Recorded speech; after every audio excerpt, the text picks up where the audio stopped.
চট্টগ্রাম নগরের আকবর্ষা থানা এলাকায় পাহাড় কাটার অভিযোগে দুজনকে জরিমানা করেছেন ভ্রাম্যমাণ আদালত। আজ মঙ্গলবার দুপুরে হারবাতলী এলাকায় অভিযান পরিচালনা করা হয়। অভিযানে নেতৃত্ব দেন পরিবেশ, বন ও জলবায়ু মন্ত্রণালয়ের অতিরিক্ত সচিব ডক্টর ফাহমিদা খানম। অন্তর্বর্তীকালীন সরকার গঠন ও থানাগুলো পুরোপুরি সক্রিয় হয়ে না ওঠার সুযোগে কিছু দুষ্কৃতকারী চট্টগ্রামের কয়েকটি এলাকায় রাতের আধারে পাহাড় কাটা শুরু করেছে।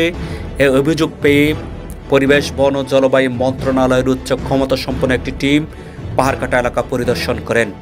এ সময় দুজনকে পাহাড় কাটা অবস্থায় হাতে নাতে আটক করা হয়। পরিবেশ, বন ও জলবায়ু মন্ত্রণালয়ের অতিরিক্ত সচিব ডক্টর ফাহমিদা খানম বলেন, পাহাড় কাটা রোধে সরকার জিরো টলারেন্স নীতি গ্রহণ করেছে। পাহাড় ব্যক্তি মালিকানাধীন হলেও সে পাহাড়ের মাটি কাটা যাবে না। যারা এতদিন পাহাড় কেটে বসতবাড়ি তৈরি করেছেন তাদের আগামী 7 দিনের মধ্যে নিজ দায়িত্বে সরে যেতে হবে, অন্যথায় আইনি প্রক্রিয়ার মাধ্যমে তাদের অপসারণ করা হবে বলেও জানান তিনি।